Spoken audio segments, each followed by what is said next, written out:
बोलो श्री प्राणनाथ प्यारे की जय।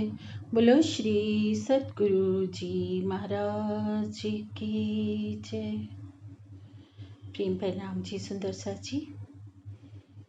नूर सागर, नूर सागर प्रीतम अक्षरातीत की शोभा का सागर, परम धाम की आगिन कोन में शोभायमान ये सागर तारतम ज्ञान की कुंजी है, जिसके द्वारा परम धाम के सारे गुह्य रहस्य को प्रकट किया जा रहा है। श्री मुखवाणी में कहा है, नूर सागर सूर मार्फत सब दिलों करसी रोशन। ये तारतम वाणी जो परम धाम के परम सत्य मार्फत के ज्ञान का सूर्य है, सबके दिलों में रोशनाई कर रही है। कैसे? परम धाम का ज्ञान अवतरित होने से पहले सारी सृष्टि में माया का अंधकार छाया हुआ था, माया का कोहरा छाया हुआ था। उस कोहरे के चलते कोई भी ये जान नहीं पा रहा था कि कौन है परमात्मा, कैसा है परमात्मा। किसी को भी परम सत्य की राह नहीं मिल पा रही थी। हर कोई निराकार मंडल में ही परमात्मा को खोजता रहा, और जिसकी जहां तक पहुंच हुई उन्होंने वहीं तक को परमात्मा का स्वरूप मान लिया। तो एक समय ऐसा आया कि धन्य धन्य हुआ ये 28वां कलयुग, और धन्य धन्य हुआ भरतखंड, और धन्य धन्य हुआ ये काल माया का ब्रह्मांड, जहाँ परम धाम के नूर सागर प्रीतम अक्षरातीत आवेश रूप से इस भरतखंड में आए और श्री महामती जी के धाम हृदय में विराजमान हुए, और न्यामत के रूप में परम धाम का वो सारा खजाना लाकर हमारे आगे रख दिया, जो आज दिन तक गुज था, छिपा हुआ था। उस शब्दातीत ने अपना स्वरूप, धाम, लीला जर्रा जर्रा वर्णन कर दिया शब्दों में। अब ये वाणी मात्र शब्द नहीं है, ये वाणी पिया पर ब्रह्म के हृदय के वचन है।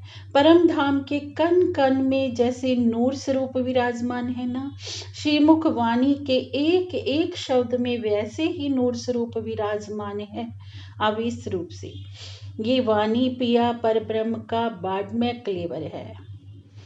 तो जो कोई भी प्राणी श्रीमुख वाणी का सम्मान करेगा, उनके वचनों पर विश्वास लाएगा, तो वे स्वयं अक्षरातीत के ऊपर विश्वास लाएगा।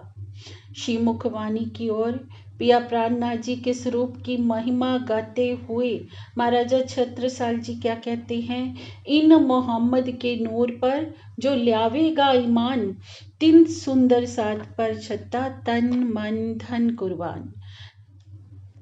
कि जो कोई भी पिया प्राणनाथ जी के स्वरूप के ऊपर, श्रीमुख वाणी के ऊपर ईमान लेकर आएगा, तो महाराजा छत्रसाल जी कहते हैं कि उसके ऊपर मेरा तन मन धन सब कुछ कुर्बान है। ऐसी महिमा है इस स्वरूप की, ऐसी महिमा है श्रीमुख वाणी की। तो अब हम चलते हैं नूर सागर की ओर। यदि इस ब्रह्मांड की उपमा से भी हम समझें तो अरबी भाषा का शब्द है नूर, जिसका अर्थ होता है प्रकाशमान। जो करोड़ों सूर्य से भी अधिक प्रकाशमान है, वो पिया पर ब्रह्म ही नूर के सागर हैं।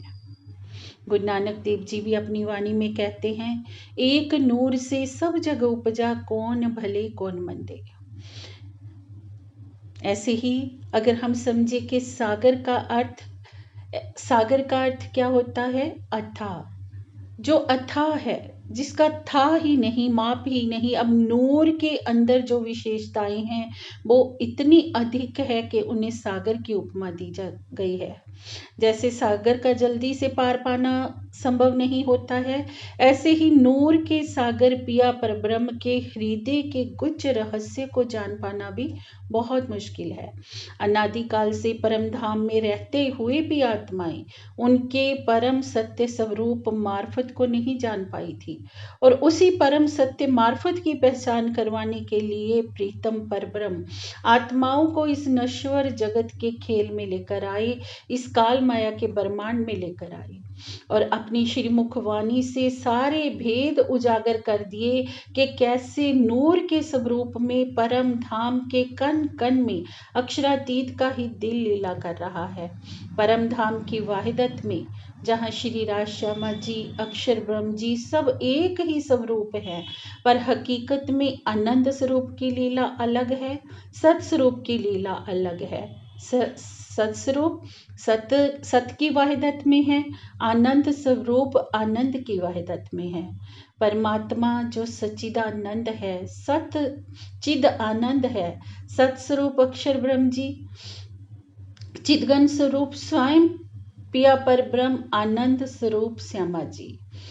आनंद स्वरूप जब शयन करते हैं तो एक दूसरे के दिल में समाते हैं, तो वही सत्य स्वरूप जब शयन करते हैं तो उनके संकल्पिक मन से अव्याकृत से सृष्टि की रचना का चक्र शुरू होता है। श्री अक्षर ब्रह्म जी का मन स्वरूप स्वयं को आदि नारायण के स्वरूप में देखता है। वहां से 3 गुणों की उत्पत्ति होती है, ब्रह्मा विष्णु महेश। वहां से सृष्टि रचना का कार्य प्रारंभ होता है। तो ब्रह्मा जी हैं, पुतले बनाने का कार्य करते हैं, शरीर की रचना का कार्य करते हैं, विष्णु भगवान पालन पोषण करते हैं और शिव जी भगवान संहार करते हैं। तो इस तरह से सृष्टि का चक्कर चलता रहता है।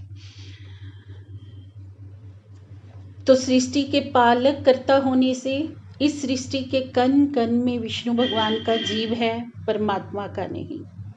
परमात्मा जो सृष्टि इस मोह जल से परे है, इस काल माया के ब्रह्मांड से परे है, शर से परे अक्षर से पारा, तय पुरुष का करो विचारा।